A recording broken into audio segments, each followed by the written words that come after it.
March 12, 1938. Vienna, Austria. The streets trembled beneath marching boots as banners unfurled from balconies and windows. Crowds cheered, some in fear, some in belief, many simply trying to survive. German troops crossed the border without resistance. The Anschluss had begun. Austria was no longer Austria. It was being absorbed, renamed, erased. In the middle of this noise stood a man who did not cheer. Albert Göring watched from the edge of the crowd, his hands buried deep in his coat pockets, his face tight with quiet disgust. He was 43 years old, tall, thin, with sharp features that closely resembled his older brother, one of the most powerful men in the Third Reich. That resemblance was both a shield and a curse. People who knew his name reacted with confusion. Some bowed, some stepped back in fear. Others stared, unable to reconcile the difference between the uniformed men they feared and the civilian who refused to salute. Albert turned away as soldiers dragged a Jewish shopkeeper into the street. The man stumbled. Someone laughed. No one intervened. "I'll bet you did." He walked forward calmly, placing himself between the soldiers and their prisoner. He spoke quietly, confidently, using a single sentence that carried enormous weight. "Release him." "I am Göring." The soldiers froze. In that moment, the crowd saw something impossible. The name Göring's synonymous with terror was being used not to destroy, but to defy. The shopkeeper was released. Albert helped him to his feet and disappeared before questions could be asked.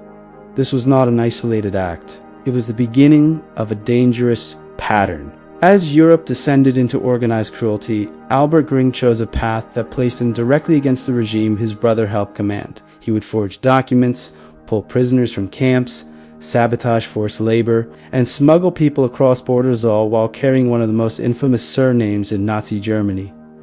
Every act increased the risk. Every rescue tightened the noose. And yet, Albert continued, because for him, neutrality was impossible.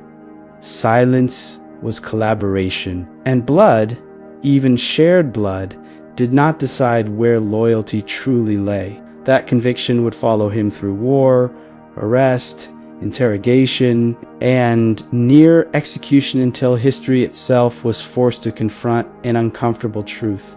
Sometimes resistance wears the face of the enemy. And as the crowds cheered louder, Albert Göring walked deeper into the darkness, determined to pull as many people back with him as he could. Albert Göring was born on March 9th, 1895, into a prominent German family. From the outside, the Görings appeared united, respected, and destined for influence. But inside the family, deep fractures existed, fractures that would widen into moral chasms. His older brother, Hermann Göring, was charismatic, ambitious, and hungry for power. A decorated fighter pilot from World War I, Hermann embraced extreme nationalism and became one of Adolf Hitler's earliest and most loyal followers. By the late 1930s, Hermann Göring was second only to Hitler himself, controlling the Luftwaffe, the economy, and vast sections of the Nazi state. Albert was different, quiet, introspective, and deeply uncomfortable with authoritarianism. Albert rejected Nazism from the beginning. He despised racial ideology, mocked party rituals, and openly criticized the regime in private. Where Hermann wore uniforms and medals, Albert preferred art, engineering, and conversation. Where Hermann sought dominance, Albert valued dignity. The contrast was not subtle. As the Nazis consolidated power, Albert became increasingly isolated. Friends disappeared. Colleagues were arrested. Jews, intellectuals, and political opponents were systematically stripped of rights. Albert watched his world narrow, knowing full well that his last name protected him but also implicated him. That protection created an opportunity. Albert realized that Nazi officials hesitated when confronted with the Göring name. Orders were obeyed quickly. Documents were already questioned. Guards avoided conflict. What terrified others gave Albert access. He used it carefully. In Vienna, and later in Prague, Albert worked for industrial firms connected to the Reich's war economy. These positions allowed him to move freely, visit factories, and access transportation routes behind the scenes. He began falsifying paperwork to classify forced laborers as essential specialists, preventing their deportation. He arranged work details that allowed prisoners to escape. In some cases, he simply walked into detention centers and demanded the release of individuals claiming they were needed immediately for secret projects. Witnesses later recalled him saying, "If they wanted to shoot me, they would have already, but they didn't, because killing a Grengiven, the wrong one, carried consequences no officer wanted to face." Albert's actions expanded as the war intensified. He helped Czech resistance members. He forged travel permits. He coordinated escapes to Switzerland. Dozens survived because of him. Some estimates placed the number far higher, but secrecy was survival, and records were deliberately destroyed. Throughout it all, Albert never publicly denounced his brother. He knew that line, once crossed, would end everything. Silence became strategy. Hypocrisy became camouflage. But the weight of living under the shadow of Hermann Göring never lifted. Albert Göring was not a hero in the traditional sense. He carried no weapon, commanded no army, and led no uprising. His resistance was quiet, personal, and constant. And with every life he saved, the distance between the two brothers grew until blood meant nothing, and choice meant everything. By 1941, Europe was burning. Cities were reduced to rubble. Trains moved endlessly east and west, filled not with cargo, but with people who did not return. The machinery of death had become efficient, bureaucratic, and disturbingly routine. Albert Göring knew the danger had escalated beyond sporadic violence. This was annihilation by design. And still, he acted. In Prague, Albert's reputation quietly spread among resistance circles and Jewish families. He never advertised himself. He never promised safety. He only said, "If there is a chance, I will try." That was enough. One winter morning, Albert arrived at a labor camp where Czech prisoners were being forced to load heavy equipment. Guards recognized him instantly. The name Göring opened gates before questions could form. Albert watched the prisoners struggle, their clothes thin, their faces hollow. He selected several men at random and ordered them reassigned to a special project. Once outside the camp, he handed them forged documents and pointed them toward a forest road. "Walk until dark," he said, "then don't stop." Acts like this repeated again and again. Albert interfered with deportation lists, delayed transports, and rerouted supply convoys. Each act carried the same risk. Exposure. Gestapo officers began to notice his name was whispered with suspicion. Not everyone believed that Hermann Göring's brother could be a traitor. Albert understood that protection was eroding. In 1944, he was arrested by the Gestapo. This time, the Göring name did not guarantee safety. He was interrogated for days, accused of aiding enemies of the state. Evidence piled up. Witnesses spoke. Forged papers were uncovered. Execution was discussed. Albert requested one thing, that his brother be informed. When Hermann Göring intervened, the result was not forgiveness but delay. Albert was released under surveillance, his movements restricted, his options shrinking. The war, however, was nearing its end. When Germany collapsed in 1945, Albert Göring was arrested again, this time by the Allies. To them, his name meant only one thing: guilt. He was imprisoned, interrogated, and treated as a criminal. But then something unexpected happened. Survivors came forward, Jews, Czechs, former prisoners, people who should not have been alive testified on his behalf. They told identical stories of forged papers, sudden releases, and a man who used terror's own symbol to break its grip. One witness said simply, "If he had not shared that name, we would all be dead." Albert Göring was cleared. He walked out of prison, a free man, but not a celebrated one. History was uncomfortable with him. His story did not fit clean categories of villain or hero. He lived the rest of his life in poverty and obscurity, refusing to profit from his past. Yet his transformation was complete. Albert Göring proved that even inside systems built on cruelty, choice still exists. that resistance does not always shout. Sometimes it whispers, signs a paper, opens a gate, and saves a life. And sometimes it wears the last name of the monster it opposes. By late 1943, Albert Göring understood something with brutal clarity. The system he was undermining was no longer merely violent, it was desperate. As Germany's military position collapsed on multiple fronts, the regime tightened inward. Orders became harsher, oversight increased, paperwork was doubled. Fear replaced confidence. For Albert, this meant the space to maneuver was closing. The impossible idea formed not in a single moment, but as a realization shaped by pressure. If he continued acting alone, quietly exploiting his name, he would eventually be exposed. Survival had depended on ambiguity. That ambiguity was fading. Albert began to think differently. Instead of isolated rescues, he aimed for disruption at scale. In Prague, forced labor camps supplied factories essential to the war effort. Prisoners were worked until collapsed. Transfers to extermination camps followed quickly. Albert had already interfered with individual lists, but now he planned something far more dangerous: the falsification of entire labor requirements.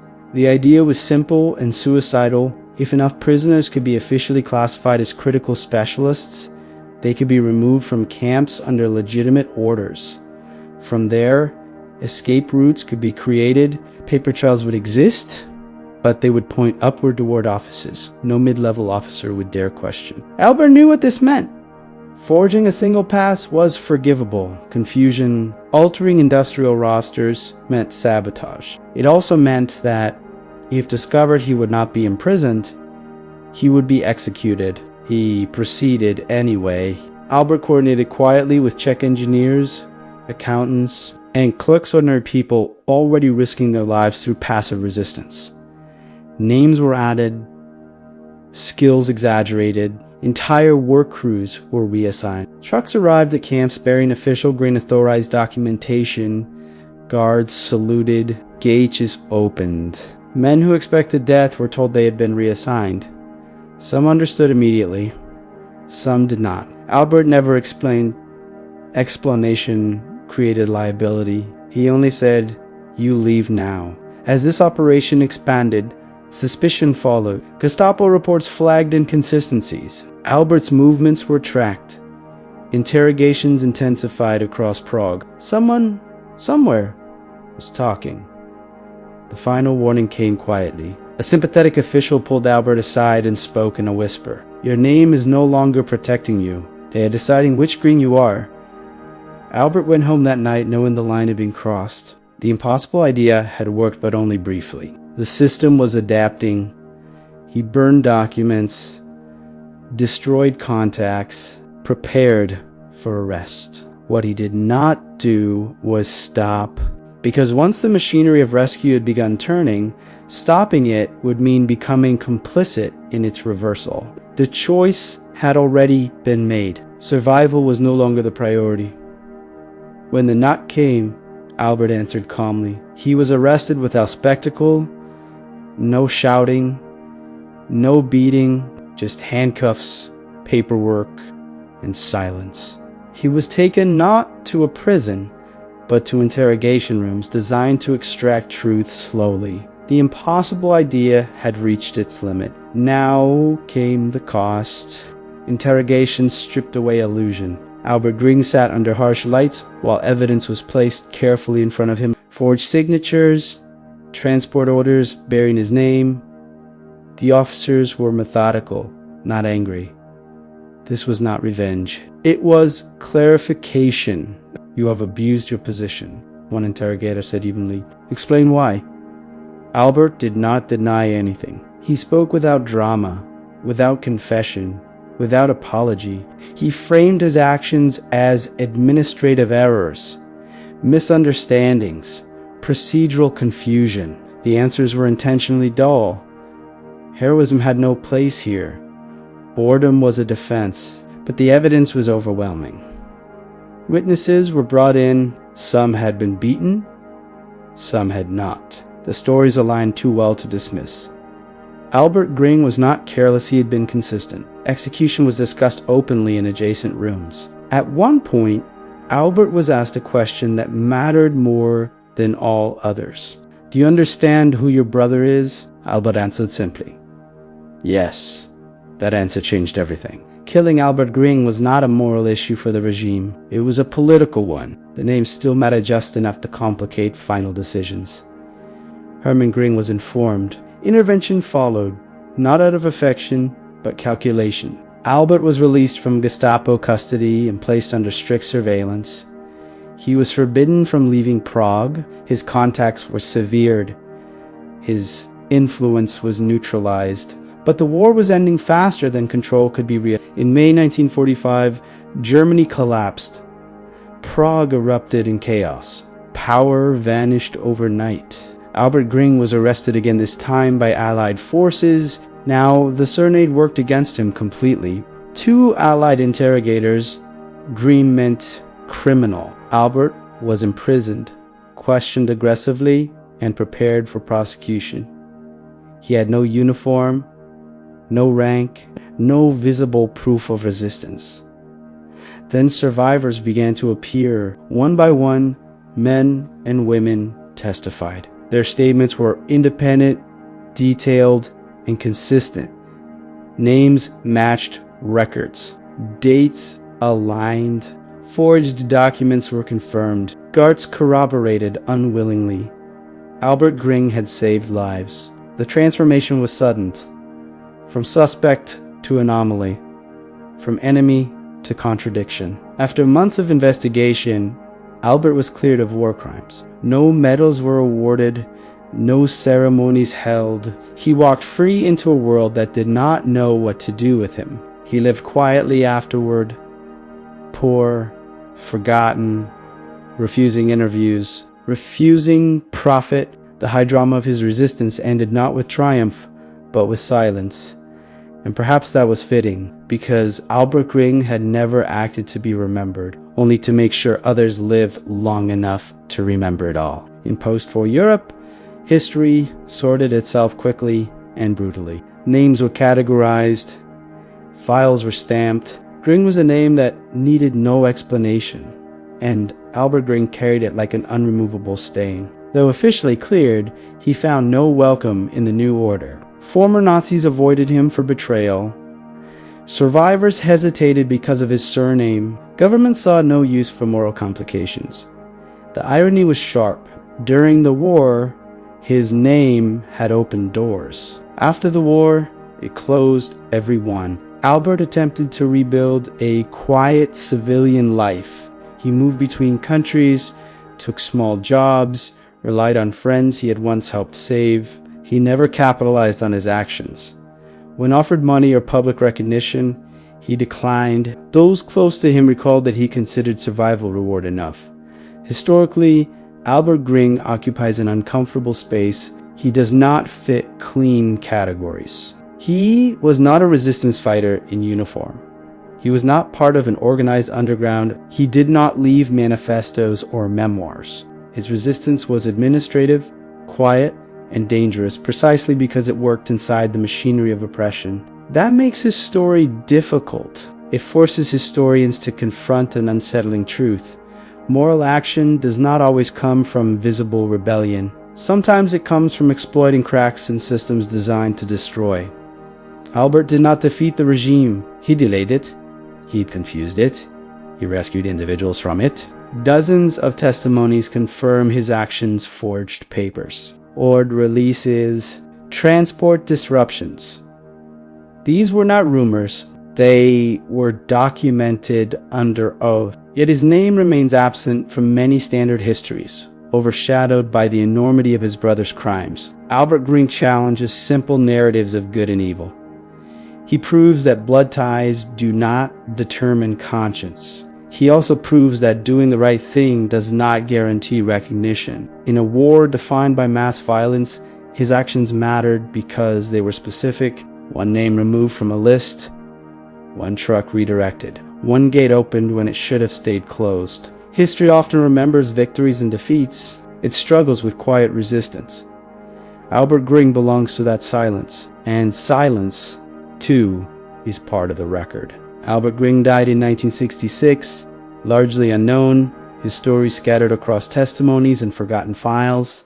There was no state funeral, no monument, no official apology for the suspicion that followed him throughout his life. Yet the people he saved lived on.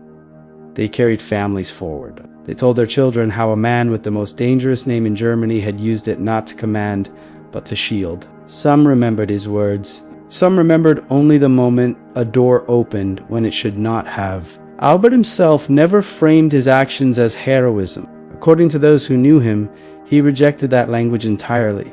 He saw what he did as obligation, not bravery.